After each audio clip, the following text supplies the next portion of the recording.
joining us on the line now is George Russell. Well, I say on the line, but there you go. In flesh and in the flesh. There you go. How are you, George? You're winning back-to-back Grand Prix, the virtual eSport Grand Prix. You took Monaco last night. That must have felt pretty good. Yeah, it felt great, to be honest. I think I forgot how much of a buzz it is, winning, and even though it's virtually, the competitive nature of myself and going up against my pals and winning, is nice, and it's quite thrilling, to be honest. So something I didn't quite expect prior to all of this, and when I first entered the esports, we're definitely enjoying it at the moment. I'm right in saying you were reasonably late to the party, weren't you? You weren't in right at the start. So to come in and then play catch up with all of these guys and then start taking them, that's it's got to be very endearing for you. No, it is. I first started off as doing it for a bit of fun, trying to provide a bit of entertainment for, the hardcore F1 fans who are missing the racing and don't have anything to support at the moment. And I soon learned that the competition was high, and I didn't want to just compete to make up the numbers. I wanted to come in and try and win. And when I struggled in the first race, I thought I need to turn this around and put a bit more effort in. And here we go now. Hello, George. I know it's gaming or sim, but we know that you came through the ranks with Charles Leclerc, for example, and Alex Albon very much at an equal level. You haven't had the car in Formula One so far to demonstrate that. Do you think this esports thing is actually enhancing your reputation?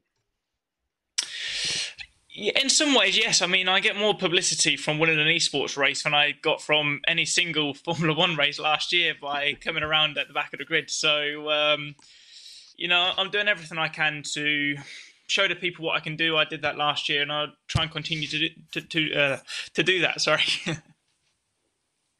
So, George, just to pick up on that, and we're coming up at the end of May, early June. This is when normally, in a normal season, silly season, will be obviously ramping up. We've had lots go on in the last couple of weeks. Are you now already on the phone to Toto and obviously Gwen Legru runs the Mercedes, driver program, I guess, from your standpoint, the direct point of contact. Are you on the phone to them saying, right, guys, what are we thinking here? There's obviously the Renault seat. They've got one of the Mercedes drivers in there. Is there a chance Bottas is going to be replaced by Bay? What's happening? Are you starting to push them? I mean, it's no secret. I'm managed by Mercedes. They helped me throughout all of my junior career and helped me ultimately get into Formula One. But right now, I'm obviously contracted to Williams, and that's my sole focus. Trying to get the maximum amount of my time here. But again, I want to be a race winner. I want to be a world champion in the future. But I'm in contact with Mercedes every week, as they are my managers, and I have been for the past 4 years or so. So it's interesting seeing all of the movement at the moment, and I'm sure it's not finished yet. I was going to say, if you actually look around some of the top teams now, George, they're young. They're young pairings. Sainz and Leclerc is a young pairing. Daniel Ricciardo, is turning 30 with Lando Norris, Esteban at Renault, and then you look at Max and Alex Albon at Red Bull. As we talk quite often on this programme about, there does seem to be a changing of the guard. Do you believe that Mercedes want to bring through their young drivers? They haven't done that so far in their time in Formula One, but what makes you think that you might have that call on the next seat if you can move through? Well, I mean, Mercedes, they don't have a junior program for no reason. Likewise, Red Bull and Ferrari, the whole goal is to try and develop a driver and bring them through into the main seat. I think, obviously, it's a lot about timing as well. In Formula One, there's only 2 seats per team. And at Mercedes, you've obviously got, Lewis doing the business and Valtteri's there. And they've been a great pairing for the past couple of years and winning the championship. So, there's parts of them saying, why do they need to change? But on the other hand, you start to look at the likes of Ferrari with Carlos and Charles. Arguably they could be there for the next 4, 5, 6 years as a pairing. Likewise with Danny and Lando at McLaren. And again, arguably with Alex and Max at Red Bull. And I think for any industry or business, having that stability is hugely important. And looking at the past in Formula One, with either Ferrari, with Schumacher and Barrichello, that stability, I think, really helps. Or, even Lewis and Nico being at Mercedes, that stability throughout the team, I think, just helps push everything along. So, it's great to see that these teams are, looking to the future, and we'll see what's next. I feel really sorry for the fans, and particularly for young drivers like you, George. You can't get out there, strut your stuff, and show how good you are. And you're going to lose a half a season of the opportunity to do that. But how are you staying sharp? How your neck? How can you keep your neck anywhere near right for somewhere like Austria with a lot of right-hand turns, for example?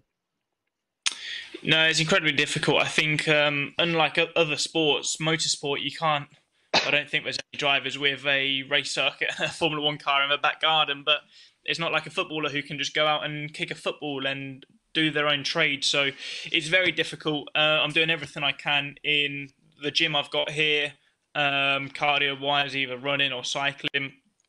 And also from a mental standpoint, just trying to keep myself occupied, doing things like learning to juggle, or just trying to keep my mind occupied and try and stay on the ball as much as I can. And I've recently invested in a more top quality simulator equipment, and starting not only to do it for fun, but actually start training on there and thinking, this is the closest I've got to reality, and I need to stay sharp and be ready for whenever we go back.